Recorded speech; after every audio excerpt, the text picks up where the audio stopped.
It's 7:14 right now, and it was my first time attending the White House Correspondents' Dinner on Saturday night, and while I knew it was going to be memorable, it was not for the reasons that unfolded inside the Hilton Ballroom. Now, I was surrounded by my colleagues from Nexstar Media Group, including network correspondent Trevor Shirley, who is joining us now from the White House at this hour. Trevor, good to see you.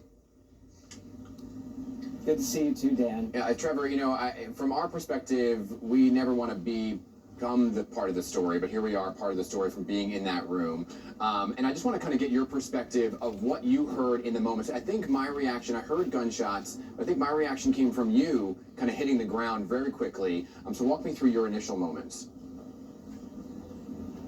You know, it's still such a blur. I think that your mind really can't process when something like that's happening, but I remember hearing the shots, those sounds, because we were at the back of the ballroom close to the doors, and I think had he made it through, he probably would have come through the doors that were close to our table. So those gunshots were pretty clearly heard from where we were sitting.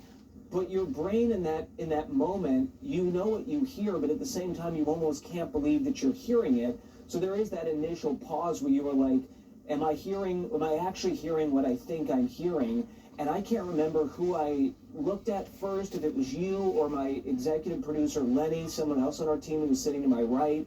And I think collectively, everybody in our area just kind of got into a lower position, but nobody towards the front of the ballroom where the president was sitting, I think, had heard the shots and was registering what happened. There was that like 15 to 20 second pause before the people at the front of the room started to realize that something was going on. Yeah, and I think quickly everybody had to then jump in. It's a room full of journalists who jumped into journalist mode. And, you know, while trying to remain safe, are holding their phones up in the air to try to get a little bit of a vantage point of what was happening at the same time. And I think that's why, from our perspective, Trevor, I mean, I checked on you a lot yesterday. The severity of the moment didn't hit until the next day and this morning. Yeah, I think, you know, for so many of us who just go into that, you know, reporter mode, that's what we did. And honestly, there wasn't much else you could do because they locked down the ballroom. I feel like we were in there for probably another at least hour and a half before they opened the building and said, you know, told everybody that you needed to leave. So yeah, in that moment, there really wasn't anything to do than, you know, what we do every day: report, ask questions, try to find out what is happening. You know, that's a ballroom where most people don't know it's actually underground. So the cell service there is never good. And the Wi-Fi is, you know, hit or miss when people are using it just casually. There's about 3,000 people in the room. So when everybody was trying to get on the Wi-Fi and get as much information as they could and get it out, that made it, you know, even tougher to figure out what was going on. But yeah, you're right. You know, I think that we all went into that journalist mode and didn't really process what was happening until the next morning. For me, it kind of hit later that evening as I swung by, you know, one of the after parties, and just thought, this just doesn't feel right. I need to go home. Yeah.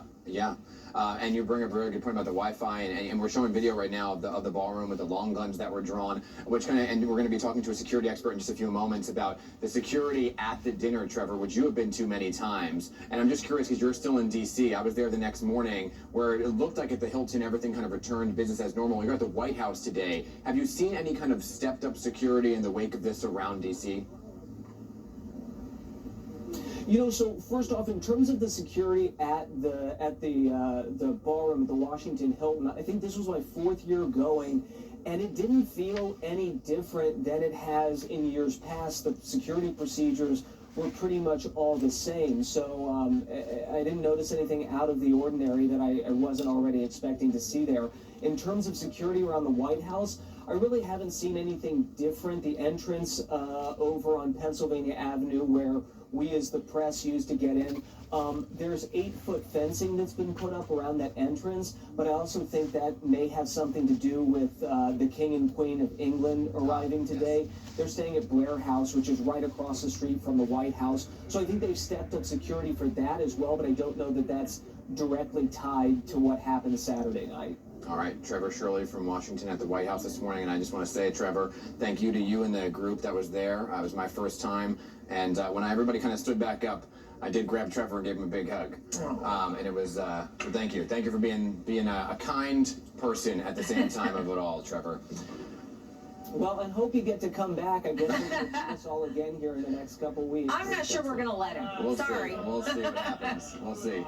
Yeah, Trevor. He's coming down. Trevor, we're so glad we are, Trevor, you are a part of our family here at PIX11, and we're so glad you're okay as well.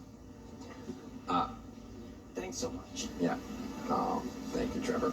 All right, 7:19, everybody. Yeah, I think that if it does happen, though, I want to go back just for the sake of what it's all about. Yeah, of course. And you know, this is to honor a lot of journalists and our colleagues, and also to give scholarships out to up-and-coming journalists at the same time. So I think there's an importance to being there, besides, of course, you know, just kind of the pomp and circumstance of it all. Yeah, which even the president mentioned. Yeah. Plus, you looked good in your tux.